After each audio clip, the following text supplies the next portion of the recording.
how we work for it.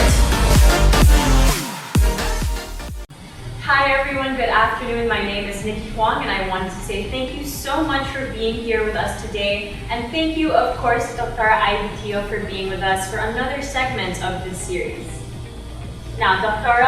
thank you for being here again. May you please introduce yourself to our audience and tell everyone a little bit about yourself. Hi Nikki, hi everyone. I'm Dr. Aivee Teo. I'm actually a dermatologist by profession. I'm in my 40s and I'm actually a mother of 3 kids. And I'm also a mother of 9 dogs.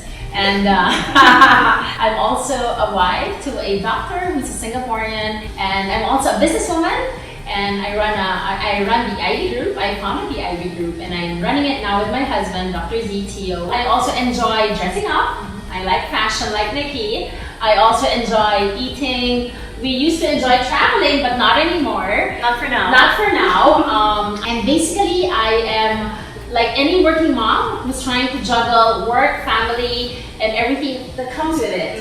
And that's what makes me happy and fulfilled.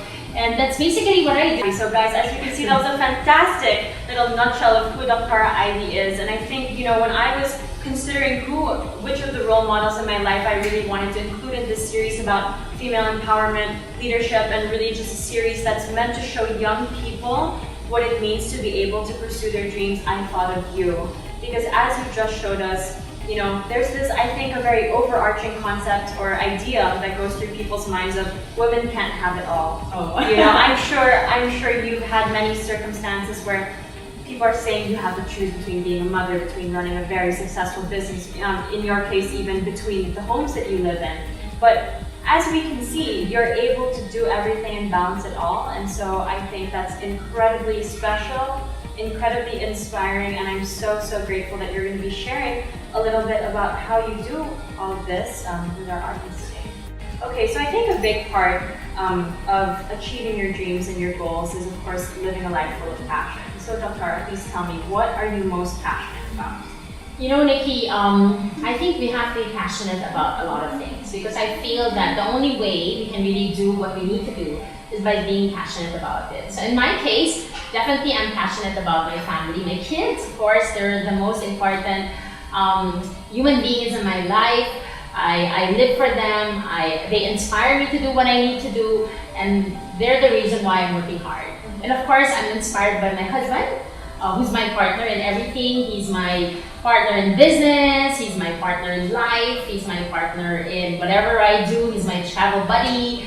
I can't live even a single moment. Wow. No, but truly, I spend 24 hours a day with him, and it doesn't feel like it's 24 hours with him. And I'm also passionate about my faith. I mean, it's important to put Christ in our homes, in our lives, because that is something that is important to guide us in whatever decisions we make in life. And of course, I'm passionate about my work. It's very hard to work without that love for what you do that keeps you going, even if there's so many challenges, so many struggles. And it's what keeps the fire going in spite of all the struggles that I have to go through. And of course, I'm passionate about living my life. I want to live my life to the fullest. I don't want to waste a day, or I don't want to regret anything in life. And so I try to live my life as if it were my last day. That's my mentality in life, and that's what keeps me going every day. That's very important. I think, especially given the circumstance of the world right now, it's, I think, very difficult sometimes to hold on to this sense of purpose. But I can see for you, I'm sure, it's not been an easy time navigating this pandemic, but you seem to have so much purpose, and that seems to come from your faith and also from the people around you. So I guess really good advice that we can pick up from this is that you need to surround yourself with people who make you feel like life is worth living. One thing I really want our audience to understand is that people like you who are as successful as you, who I'm sure many people have this perception that you have everything and that everything in life has just come to you easily, which I know is absolutely not the case. Definitely. And I want everyone to know that with great responsibility comes a lot of challenge. True. And success is not easily won. So what are your greatest challenges and how have you overcome them? I think everybody has challenges in their life, and I think I have a few. I have a lot, but I can remember a few. One of which was when we got married. Of course, most women would go where their husband is. The natural way would be for me to move to Singapore and probably stay with him and give up everything for the man I love, right? I mean, that's what people expect. And people expect me to build my home there. But it was very difficult because first and foremost, I'm a doctor and I studied 14 years to be a dermatologist. And it's not just easy to move to a new country, start a new job, and give up everything, even for the man I truly love. So it was a choice between being with him in Singapore or staying in the Philippines. It was a difficult decision, but ultimately I decided to stay here. Simply because, Nikki, I feel that as a woman, I cannot give my all if I'm not happy, because it might affect my relationship. And so I told my husband, is it okay if I first build my practice in the Philippines, and then we can just shuttle back and forth, and by the time that we're more stable, then we can be together. And you know what? It was not an easy decision. It's not easy to have a long distance marriage. The good thing about it is we're able to build both our practices. We were able to feel fulfilled. And I think it's easier to love somebody when you are also full and you're whole, rather than loving someone when you're half and you don't feel complete, right? And I feel that because of the decision we made, it has really greatly impacted how we are now, and I think we made a good decision. I think one thing you said that really, really stood out to me is that you need to be complete and not half in order to love another person. I think this is just incredibly true, and something I think especially young women are even conditioned by society to forget. Women, we're naturally very giving people. We always put others before us. It's the maternal instinct. But again, you saying that we need to be complete and whole on the inside first for ourselves before we share who we are with other people, it's fantastic. Yeah. We just spoke about your challenges. And in line with that, I'm wondering, what are you proudest of in your life? How did you get there? And then, of course, as a follow-up, what advice would you give to your 18, 19, 20-year-old self? Yeah. That was just 2 years ago. I'm just kidding. Of course. I'm just kidding. For me, the proudest thing I can say is that I'm able to have, I don't have it all, but at least I have all that matters to me. And that is having a stable family life, a good marriage, and career that I'm very proud of, and a very fulfilling career that I love, that I enjoy, and that I truly am living what I wanted to be. And maybe the advice that I can give to my 18-year-old self is that, when we're young, we're very restless. We want to have everything so fast. We're so scared of what's the future for us. But you know what? One thing I can say is that we shouldn't worry too much, because I feel that if it's for you, it's really going to be for you. Doors will open, opportunities will come. You don't have to force it. But the most important thing is you have to grab them when they come.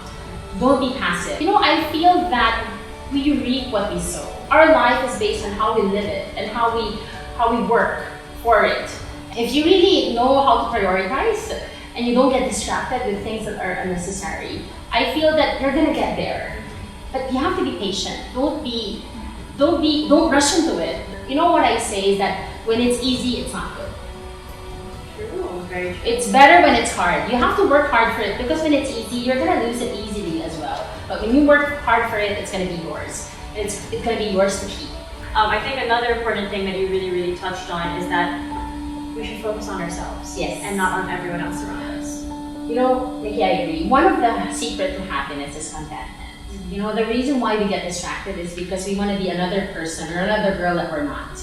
We shouldn't. Each of us have different purposes in life, and we should live our purpose, not another person's purpose. So what she has may not be for you. So don't dwell on other people, but dwell on yourself.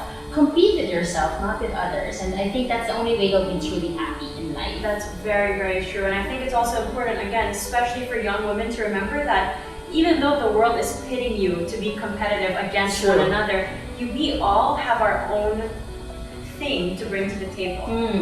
Everyone has something to offer, and it's all different. What is something that you'll never forget? Nikki, as a woman, I think first and foremost I'm a mother, and I think the moments that I can never forget in my life is the moments when I see my firstborn, the moment I give birth and I see my kids for the very first time. that is the moment I will never forget, and I think that's the happiest moment in my life. To see my child after 9 months of carrying them and seeing them live in the flesh, and just their smile, their smell is the most precious thing to me, I would say. And I think that's one thing I always remember when I'm feeling down or I'm feeling sad. And that's one of the kids are really the people that inspire me to really do my best in whatever I do. That's wonderful, you know, and I think, I mean, again, like I don't have any experience being a parent, obviously.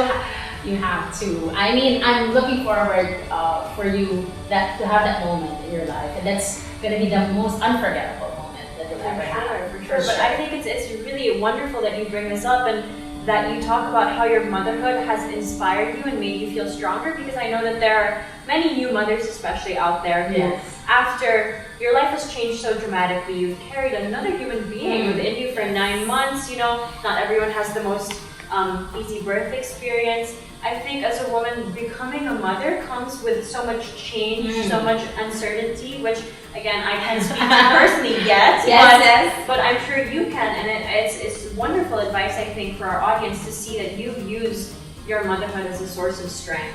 Definitely, you know, I feel that since we are mothers, we have a responsibility, and that's to show your kids how to be a good person, how to live your life, because you know what, you are their role models, and what you are is what they're going to be in the future. And so you live your life knowing that that's a big responsibility given to you. You know, it's not just about having kids, it's about really knowing that having kids entails a lot of responsibilities, and you have to take that seriously, because how you are is how they will become, and that's a big responsibility given to us, and that's something that is truly something that we should not take for granted.